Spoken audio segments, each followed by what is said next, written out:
Welcome back, everybody, to another episode of Project Ozone 3 Kappa. Oh, yeah. Today, I want to start off the episode by looking at some of this Pneumatic Craft stuff. Last episode, we set up our assembly controller here, and we were able to take unassembled, or I guess empty PCBs, and turn it into the unassembled PCB using the laser, which skips us having to use the light box and dropping the PCBs into etching acid and waiting for it forever. Yeah, this uses the pressure from the Pneumatic Craft mod in order to do it much more efficiently. What I wanted to look at today was starting to upgrade from these basic pressure tubes that can only have a max pressure of 5 bar to the more advanced ones. I guess if you search for pressure Pneumatic Craft, you're gonna find everything. Yeah, these guys right here, these can hold 20 bar of pressure, whereas these can only hold 5. So this will allow us to send a lot more air and pretty much power things a lot more efficiently. Now, I saw that there was a way that we can make these advanced pressure tubes using pressure chamber valves, 20 of them. And you can turn those into 8 advanced pressure tubes, and you need the assembly program laser. So that's a lot of valves. So to get 20 valves, we're going to have to do this recipe 5 times, which is a lot of advanced plating and a lot of pressure tubes in the pressure chamber walls. Or in the assembly controller, if you use the assembly program drill, you can turn 1 block of compressed iron into 20 pressure chamber valves. That's very convenient, isn't it? So for each one of these blocks of compressed iron, we're essentially going to get ourselves 8 of the advanced tubes. So I'm thinking we're going to do this recipe 8 times. I made 16 blocks of compressed iron.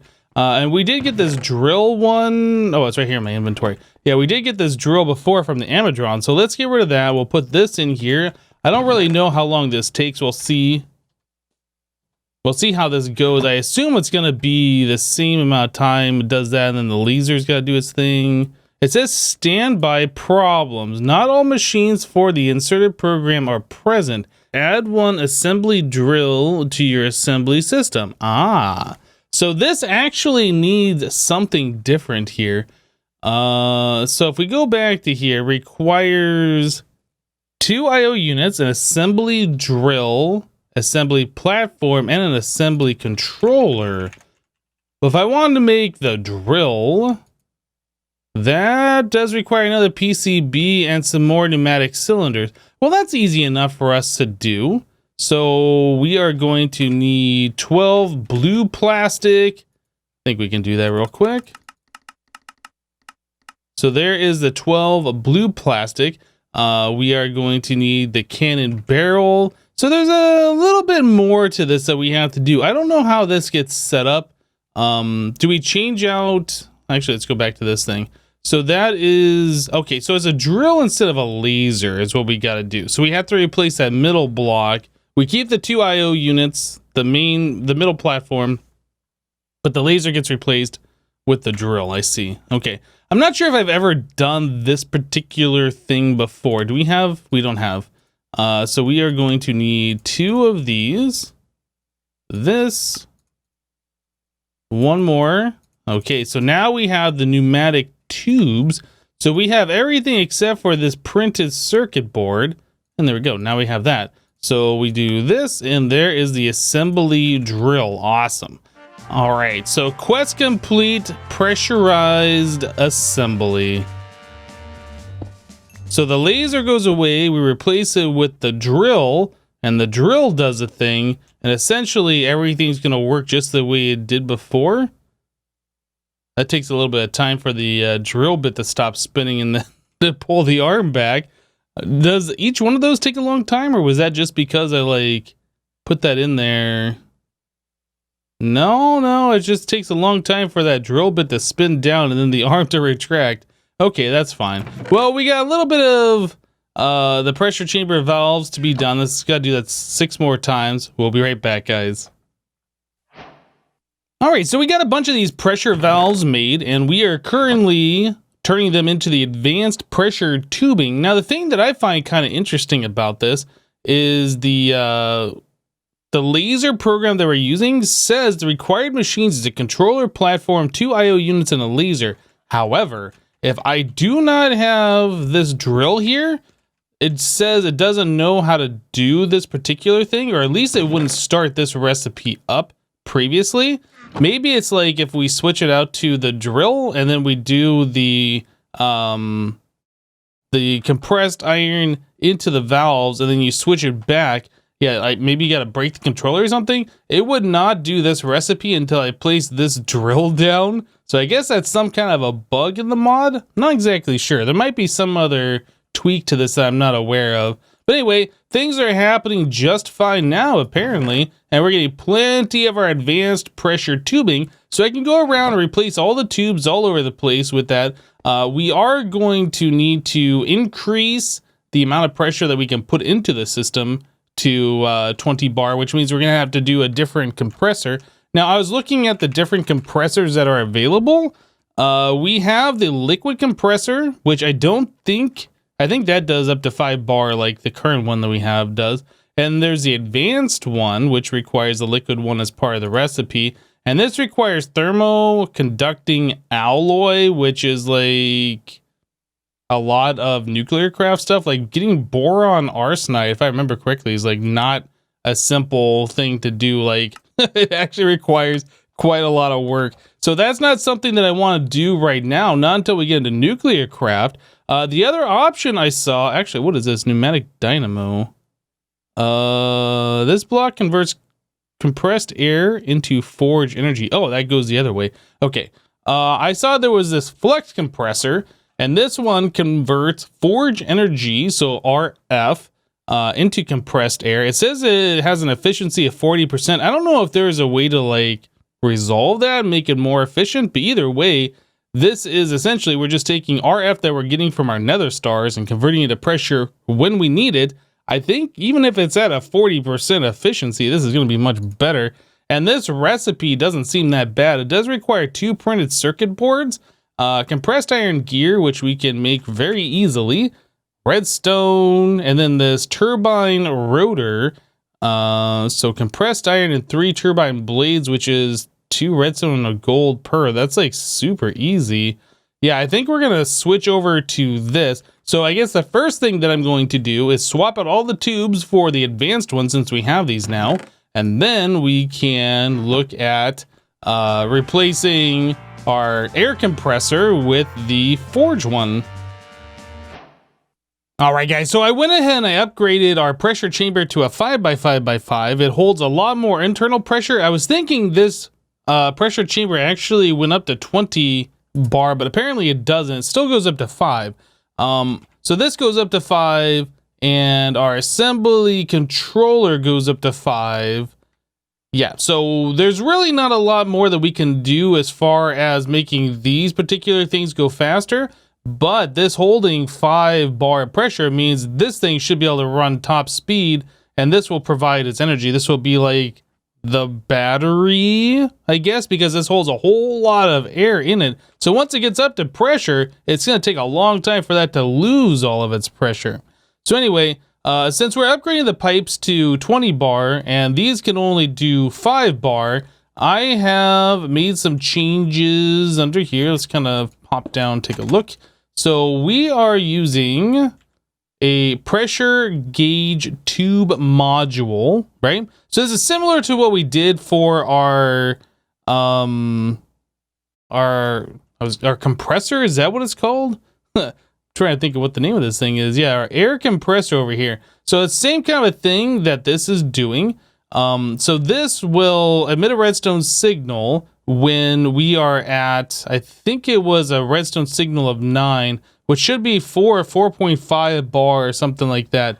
The air compressor can only do up to 5. If it does more than that, then it has a chance of exploding. Our pipes that we were using before can only do 5, so if it went above that, the pipes could have exploded. So that's why we had this safety precaution in place. And then we're using this regulator tube module just as an on-off switch manually to turn on our vortex tube below. But now we're using that as an automatic system. So pretty much what happens is the tube before this advanced pressure module can get all the way up to 20 psi, or I'm sorry, 20 bar, and that's fine. But this redstone signal here, when it's on, lets pressure. When it's off, stops any further pressure from going down this tube. And that's based on this pressure gauge tube module. So when this thing says, hey, we're at 4.5, whatever we have it set to, the redstone signal is going to be emitted, which is going to turn off this torch and turn off this advanced pressure or tube regulator tube module. I'm reading the thing without looking at it.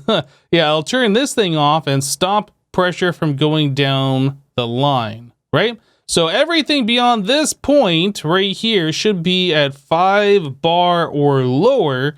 Everything before this point can be up to 20 bar, right?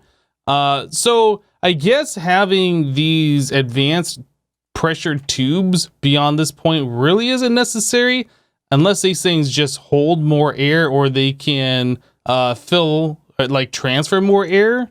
I'm not sure if that's the case. If they can fill up our pressure chamber faster, then I guess they're worth it. But anyway, so that's what we have set up here. Everything should be ready to go. We shouldn't explode anything when we upgrade the rest of this system, so we can start pressurizing beyond the 5 bar that we had before. Now, I have not made the new forge energy converter thing. I'm about to do that right now, but I wanted to show you guys where we are before I did that. But yeah, that requires 2 of these PCBs. So I'm going to go ahead and get started on that. We're going to make that. We're going to swap out our air compressor. No more coal burning for us. Yeah, I'm going to swap this thing out and we'll be back. So I'm ending up spending way more time on this than I originally intended. But yeah, I think we got everything pretty much sorted now. So we don't have our air compressor up top anymore. It is now located underneath. Now the reason why is the flux compressor that we just made does have a temperature range. If the temperature gets between these 2 arrows, it starts losing efficiency. You really want the temperature to be below 50 C, I believe is what this little warning thing said. Cool the machine down to under 50 C.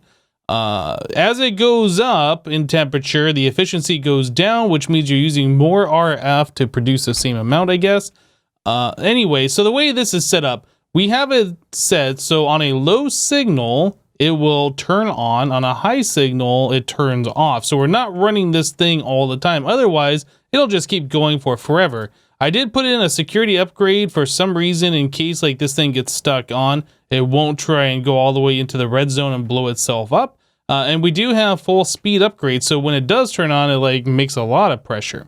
So we have a gauge here to regulate. And this gauge, without any upgrade, emits a redstone signal of 15. I think at pressure 16, at 6 bar or 7 bar, something like that.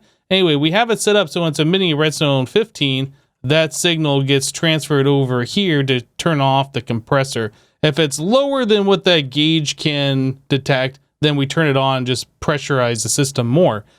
So again, the flux compressor has to be lower temperature. It has to have a temperature regulation. So underneath there, we have all these heat sinks with the iron blocks, the compressed iron blocks in the center. Yeah, so that's removing some temperature. And on top of that, we have ourselves the vortex tube that is providing heat above it, and it cools the bottom of it. So that will also provide a little additional cooling if we need to turn that vortex tube on.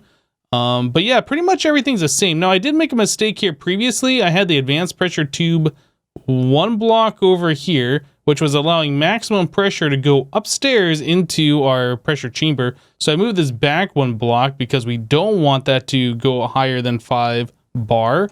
And then also I had a redstone torch here, which was inverting the signal anyway. So we now have this set up with the redstone comparator with a the potentiometer here set to an 8. So we're not going to let too much pressure through. And then when this reaches 8 redstone, this will send the redstone signal through with a repeater that turns off the pressure module thingy over here. What is it called? The regulator? that regulator tube module. That's what it's called. Anyway, so I think we're kind of done with the Pneumaticcraft stuff for now. Yep.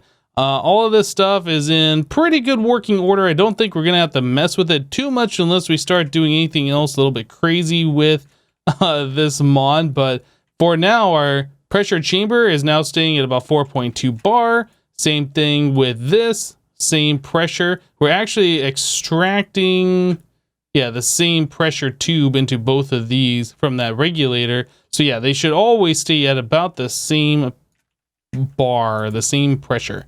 Okay, so now what I want to do, we've been working on making all of these unassembled PCBs, all these transistors and all these capacitors in order to make the printed circuit boards so we could make more ME controllers and start getting into P2P stuff. That's what I wanted to do today, but we kind of got sidetracked a little bit. But yeah, we got a lot of this stuff ready to go already. In fact, I'm just going to dump like all this stuff from my inventory into here just so we have less stuff to look at. Okay, I think that's fine. Everything else in my inventory can stay. Cool. So yeah, we got a good portion of things here, but we had to make these reinforced alloys and we had to make these printed circuit boards. Now, originally I wanted to do, what was it? I think an additional 23 ME controllers. I think we're going to scale that back just a little bit. We're going to at least do 6 of them to fill out this front row, and we might do along the sides here, but I don't think we are going to do the entire ring right now just because making those capacitors is a real pain. Is it the capacitors or the capacitors? These are a real pain to do, and we've had to use a few of these to make a few PCBs for the Pneumaticcraft stuff, so I'm not sure we actually have enough anymore. But anyway, we need to make these reinforced alloys. So I guess the first thing we need to do is figure out how many we're going to do. Let's start off with just making 6, 7, 8. Let's do 8 controllers. So we'll do from this block over here and then this over to this block. No, we're going to do 10. We're going to do 10 controllers. Okay, so we're going to make 10 of those, which means we have to make 20 of these guys. So 20 of these, so 20 capacitors. So that's 40 redstone with 20 capacitors. Oh boy. I don't like using these things. They're so expensive. Oh boy. I said 20 capacitors, right? I think I said 20 and 40 redstone. Okay, so we are going to bring this over to our metallurgic infuser. That goes in here, that goes in there. Metallurgic infuser does its infusing thing very slowly because we have not put any upgrades in here. It might be time to look at getting upgrades, but we got one of these enriched alloys. If I want to do a mech upgrade, if I want to speed this up, that is more of these enriched alloys. Yeah, we are not doing that. Not until we can freely make these and these don't cost anything. I think we can switch it up and use our tick acceleration to help us out, but we got to move that thing just a little bit closer so it is being affected by it. Yeah, I honestly am not looking forward to having to use a whole bunch of capacitors to make those alloy things. They're not called alloy. Yeah, they're the enriched alloys. Yeah, I'm not really interested in doing that. So let's bring this over here, click that. Hopefully that affects this guy and this will go just ever so slightly faster. Anyway, I'm gonna finish up making the reinforced alloys and then the rest of our printed circuit boards. And I think we still have to make these energy cells, which we've done before. It's not that bad, just a lot of iridium, I suppose. Anyway, I'm gonna finish this up and we'll be right back, guys. So I wasn't looking at this recipe like I should have been when I first started down this path. I thought the dense energy cells are going to be pretty easy because we only need, what, 10 of them to make 10 of these controllers, but each of those requires 8 of these. So that's 80 energy cells that we need, which means that's 80 energy acceptors, which means that is 320 iridium.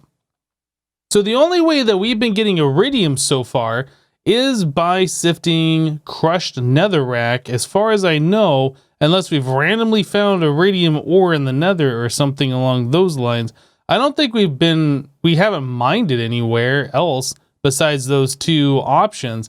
So really we need to get ourselves a bunch of iridium. So I feel like right now is a time where we should finally automate sifting. Yeah. So I want to get myself a mechanical user, and we actually have one in here. Perfect. So a mechanical user, and then we are going to need something to transfer from one inventory into that, like crushed netherrack, for instance. So we need to get ourselves a chest.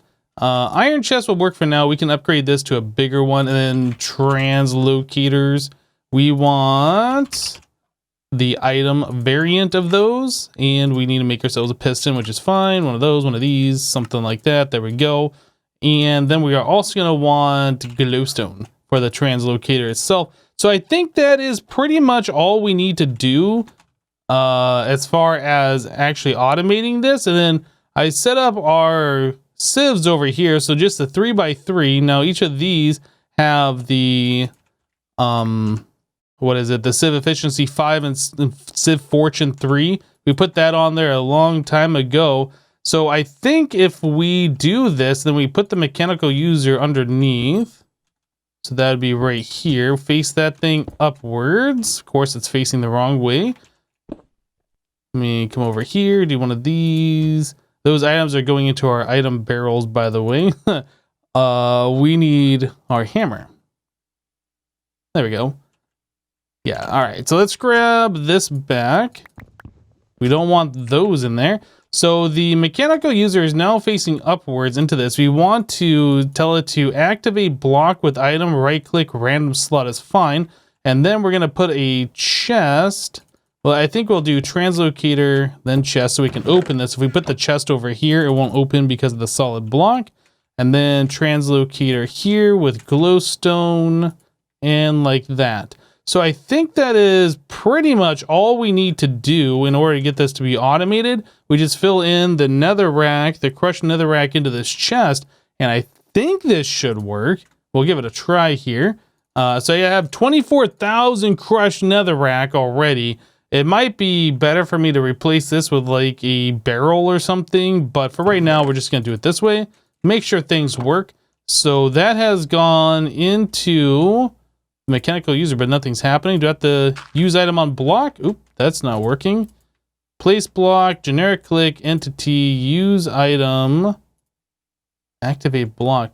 Does that not work, or does it have to be on top? Maybe it has to be on top, actually. That might be a mistake that I just made. Can I, well, actually, let me try. Can I do this from underneath? Yes. So if I can do that from underneath, the mechanical user cannot. I wonder what the problem is then. Huh. Always on, activate, use item on block, activate block with item should be what we need to do. Let me try moving that to the top side. So as it turns out, you can't use the mechanical user anymore. It's a thing that we used to be able to do. But yeah, we can use this auto sifter. We made this a long time ago, and I think we had 5 water wheels as well. I went ahead and I just crafted up a whole bunch more. That requires a lot of creosote, which we have stored up from previous. But yeah, to make the water wheels, that was the water wheel segment, which requires 3 treated planks. Well, I guess it's a total of 5 planks per segment. Wait, do you get 4 sticks? Yeah, you get 4 sticks per 2 planks. So that is 7 planks. No, 5 planks per segment. And then you need 4 segments, so 20 of the treated planks per water wheel, and then the stone axle, which is stone gears and stone rods. Anyway, so we have a bunch of these things ready to go now. I have extra stone axle so we can move these. Now, I don't remember, like, these have to go a specific direction. I don't know if you have to place them this way or if you place them this way. But I do know if you place them wrong, then things don't work. So we'll have to rearrange these if that's incorrect. But what I wanted to do was to move these out here, like where we got a lot more room underneath like our niche area. That way, like the sound from the water that's going over these water wheels, we won't have to listen to. At least that's the idea here. So I want to bring these out a little further than what we actually need. And then we should be able to place these water wheels like this. Hopefully this is all correct.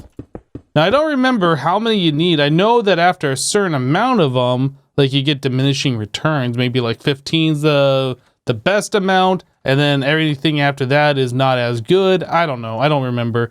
But either way, I brought some blocks with us so we can place water on here, let that flow over. And I think you kind of want to let it wrap around the water wheel, if I remember correctly. It's been a little bit of time since I've done one of these. So yeah, we'll leave an air block underneath, and then we will do this. And I don't know if we have to step it around or how this all works. I think we have to leave one air gap. So something like that probably would be enough so the water can flow down and around. Yeah, I think that's pretty much what we want to do. Okay, so I'm just going to repeat this using our wand. I don't know if I got enough glass. I might have to go smelt up some more, but this is the idea anyway. This is what I'm trying to do. And we just need to stop the water so it doesn't go down to the void and cause like a huge mess. But other than that, I think we should be pretty okay. Oh, you know what? Let's do one more of these. Then we'll do this all the way down. Yeah, so that should stop the water after we cap off the ends. Like so. Very good, very good. And yeah, we just need to cap off the end right there. Actually, this whole thing needs to be capped off, doesn't it? Okay, that should be fine. And the other side the same way. Okay.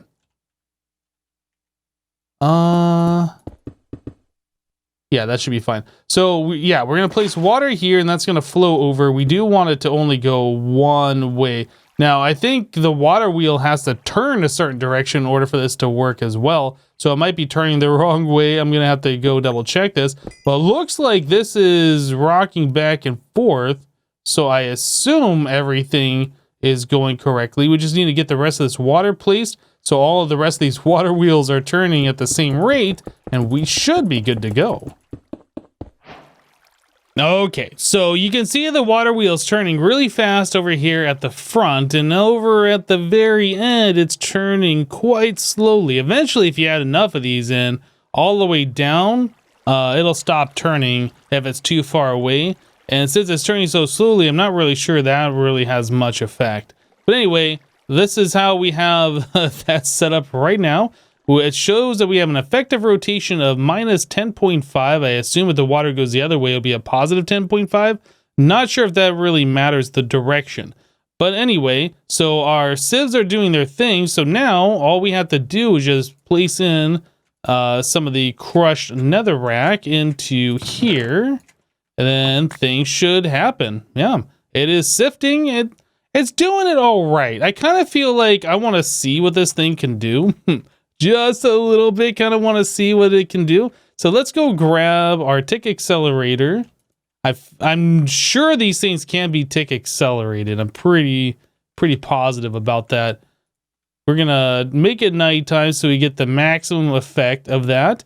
And we'll move this. Oop, I have my magnet off because of the sifting action over here. We'll move this over here.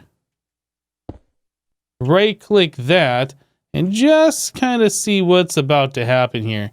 Okay, so it looks like things are being tick accelerated. This isn't rotating any faster, but this block right here should be affected by it as well, I do believe.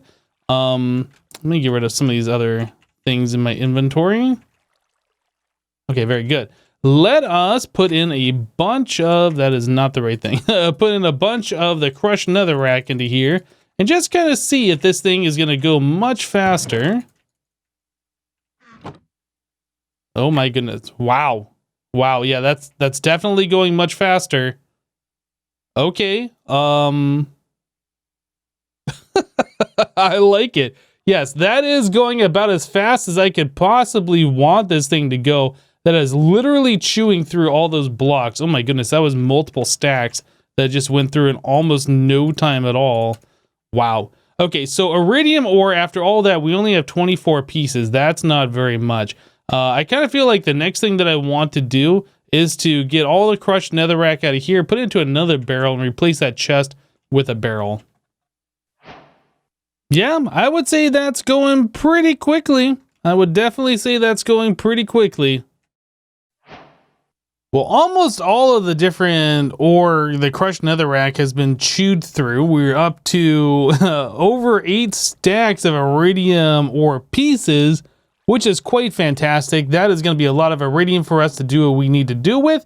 Unfortunately, we're out of time on this episode for us to be able to do the ME controllers and the P2Ps and all their automations and stuff like that. Too many other things took priority today, like, well, I guess collecting iridium, since we need that in order to make the ME controllers. Yep, and then working with the Pneumatic Craft stuff over here as well. This is definitely something that we needed to get done. Make sure everything's going to have pressure all the time. Make sure nothing's going to explode and all of that kind of stuff. Yeah, I know we need to do some automations with the pressure chamber later on, especially if we're going to be automating capacitors and things like that. So it's definitely a great idea to make sure everything is in good working order with all of this. But anyway, guys, that's going to do it for today. Thank you guys for watching. Remember to leave a like on this episode if you liked it, and we'll see you next time. Thanks for watching, guys. Bye-bye.